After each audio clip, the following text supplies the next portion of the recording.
ایک سفر میں حضور علیہ الصلوۃ والسلام اور اصحاب گامزن تھے کہ راستے میں قیام کیا تو ایک قبیلے کی صلح کروانے کے لیے حضور علیہ السلام تشریف لے گئے. وہاں کچھ تاخیر ہو گئی تو صحابہ نے حضرت ابوبکر صدیق کو کہا کہ حضور رک گئے ہیں تو نماز کا وقت جا رہا ہے، آپ نماز پڑھا دیجئے. تو حضرت ابوبکر صدیق رضی اللہ تعالیٰ عنہ مصلی پہ کھڑے ہو گئے. اب نماز شروع ہوگی، ادھر سے حضور بھی فارغ ہو گئے تو آقا کریم تشریف لائے.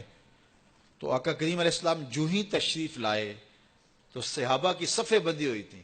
حضور کو دیکھا، انہوں نے راستہ چھوڑ دیا. پیچھے سے لے کر کے مصلی تک صحابہ نے حالت نماز کے اندر حضور کے لیے راہ کشادہ کر دی. کاش کہ یہ حدیث سب لوگوں نے پڑھی ہوتی اور امت میں اتنے فرقے نہ بنتے اور یہ سوچ کبھی نہ پنپتی کہ نبی کے خیال سے نماز ٹوٹتی ہے. یہاں تو راستے چھوڑے جا رہے ہیں، یہاں تو پروٹوکول دیا جا رہا ہے. اللہ اکبر. اور یہ حدیث کہیں چھپی نہیں ہے، بخاری کے اندر چھپی ہوئی. اللہ اکبر. آقا کریم علیہ السلام تشریف لائے تو صحابہ نے راستہ چھوڑنا شروع کر دیا. نماز بھی چل رہی ہے اور حضور کا راستہ بھی چھوڑ رہے ہیں.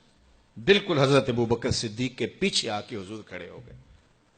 ابو بکر لا یلتفت یمینا ولا یسارا، جب آپ نماز پڑھتے تھے تو نہ دائیں دیکھتے نہ بائیں دیکھتے، پوری توجہ انہماک ہوتا. وہ اپنی کیفیات کے جہان میں ڈوبے تھے اور حضور آ کے پیچھے کھڑے ہو گئے.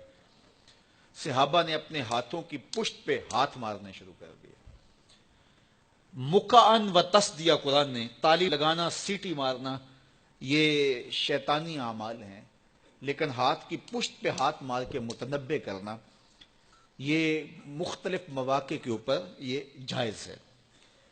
تو اب جب حضور آ کے پیچھے کھڑے ہو گئے اور صحابہ سمجھے کہ حضرت ابوبکر صدیق ایک استغراق کے عالم میں ہیں، ایک کیفیت کے جہاں میں ڈوبے ہیں، تو انہوں نے اپنے ہاتھوں کی پشتوں پہ ہاتھ مارنے شروع کر دیے. تو حضرت صدیق اکبر سمجھ گئے کوئی غیر معمولی واقعہ ہو گیا. دیکھا پیچھے حضور کھڑے تھے.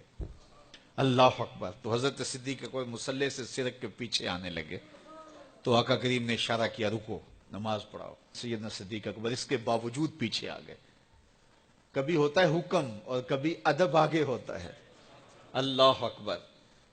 حضرت سیدنا علی المرتضیٰ رضی اللہ تعالی عنہ کو کہا نا حضور نے صلح حدیبیہ کے موقع پہ صلح نامہ لکھوایا جا چکا تو لکھا یہ محمد رسول اللہ اور قریش کی جانب سے ہے. تو عروہ نے کہا اگر محمد رسول اللہ مان لیں ہم تو پھر لڑائی کس چیز کی ہے؟ تو اس لیے محمد رسول اللہ نہیں، محمد بن عبداللہ لکھا جائے.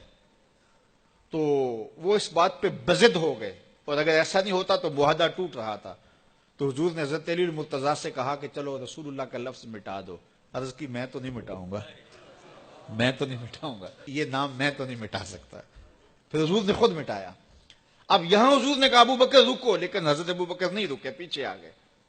اور پھر حضور خیر مصلی پہ گئے، نماز ہوئی، سلام پھرا تو حضرت ابو بکر صدیق رضی اللہ تعالیٰ عنہ کو حضور نے کہا ابو بکر جب میں نے کہا تھا تم رکے رہو تو تم کیوں پیچھے آئے؟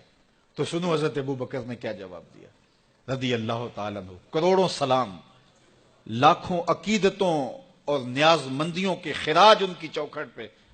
عرض کرنے لگے ما کان لابن ابی قحافہ ان یؤم رسول اللہ صلی اللہ علیہ وسلم.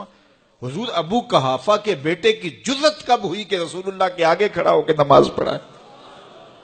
یہ ابو قحافہ کے بیٹے کی ہمت کب ہوئی کہ رسول اللہ کے سامنے کھڑا ہو کے نماز پڑھائے؟ تو ادب پہلا کرینہ ہے محبت کے کرینوں میں. حضرت ابو بکر صدیق رضی اللہ تعالی عنہ نے اگر حضور علیہ الصلوۃ والسلام کی اطاعت اور حضور کی محبت، ادب، فرما برداری اور جانثاری کے انوکھے باب رقم کیے ہیں، لیکن حضور نے بھی ان کو جو اعزازات دیے. ایک خاتون آئی مسئلہ پوچھنے، آقا کریم نے فرمایا پھر آ جانا. اس نے کہا پھر آؤں اور آپ نہ ملیں؟ تو کہا میں نہ ملوں ابو بکر تو ملیں گے نا. اللہ اکبر. تو اپنے بعد اشارہ دے دیا ان کی طرف کہ میرے بعد میرا نائب ابو بکر ہے. اللہ اکبر. عزتوں کی مسند اور عزتوں کی معراج اور عزتوں کے مقام پہ سیدنا صدیق اکبر رضی اللہ تعالی عنہ کو بٹھایا.